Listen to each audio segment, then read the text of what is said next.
সূরা আন-নাজিয়াত মক্কায় অবতীর্ণ। আয়াত 46। রুকু 2। বিসমিল্লাহির রহমানির রহিম।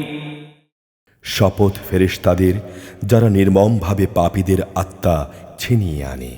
শপথ ফেরেশতাদের যারা সহজভাবে নেককারদের রূহ খুলে দেয়। শপথ ফেরেশতাদের যারা আমার হুকুম তামিল করার জন্যে সাঁতরে বেড়ায়। শপথ ফেরেশতাদের যারা হুকুম পালনে দ্রুত এগিয়ে চলে। শপথ ফেরেশতাদের যারা নিজেদের কাজ সুষ্ঠুভাবে পরিচালনা করে। যেদিন কিয়ামত আসবে সেদিন ভূকম্পনের এক প্রচণ্ড ঝাঁকুনি হবে। কবর থেকে সবাইকে ওঠানোর জন্যে সাথে সাথে আরেকটি প্রচণ্ড ধাক্কা হবে। সেদিন মানুষের অন্তরসমূহ ভয়ে কম্পমান হবে। তাদের সবার দৃষ্টি হবে ভীত সন্ত্রস্ত। তারা বলে, সত্যি কি আমাদের আগের অবস্থায় ফিরিয়ে নেওয়া হবে?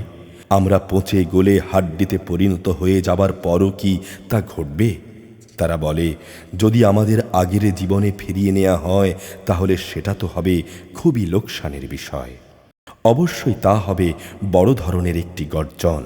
গর্জন শেষ না হতেই হঠাৎ দেখা যাবে তারা কবর থেকে উঠে সবাই জমিনের উপর সমবেত হয়ে গেছে। হে নবী, তোমার কাছে কি মুসার কাহিনী পৌঁছেছে? তাকে যখন তার রব পবিত্র তুয়া উপত্যকায় ডেকে বলেছিলেন, তুমি যাও ফেরাউনের কাছে, কারণ সে তার মালিকের বিদ্রোহ করেছে। তুমি তাকে জিজ্ঞেস করো, তুমি কি ঈমান এনে পবিত্র হতে চাও? আমি তোমাকে তোমার মালিকের কাছে পৌঁছার একটা পথ দেখাতে পারি, অতঃপর তুমি তাকে ভয় করবে। এরপর সে তাকে আমার পক্ষ থেকে নবুয়াতের বড় একটা নিদর্শন দেখালো। সে আমার নবীকে মিথ্যা সাব্যস্ত করল এবং সে তার বিরুদ্ধাচারণ করল। অতঃপর ষড়যন্ত্র করার মানুষে সে পেছনে ফিরে গেল। সে লোকজন জড়ো করল এবং তাদের ডাক দিল এবং বলল, আমি হচ্ছি তোমাদের সবচেয়ে বড় রব। অবশেষে আল্লাহ তাআলা তাকে আখিরাত ও দুনিয়ার আযাবে পাকড়াও করলেন। অবশ্যই এমন লোকের জন্য এতে শিক্ষার নিদর্শন রয়েছে যে আল্লাহ তাআলাকে ভয় করে। তোমরা বলো, তোমাদের দ্বিতীয়বার সৃষ্টি করা কি বেশি কঠিন, না আকাশ সৃষ্টি করা বেশি কঠিন? আল্লাহ তাআলাই তা বানিয়েছেন। আল্লাহ তাআলা শূন্যের মাঝে তাকে উঁচু করে রেখেছেন, অতঃপর তাকে সুবিন্যস্ত করেছেন। তিনি রাতকে অন্ধকার দিয়ে ঢেকে রেখেছেন, আবার তা থেকে দিনকে বের করে এনেছেন। এরপর জমিনকে তিনি বিছানার মতো করে বিছিয়ে দিয়েছেন।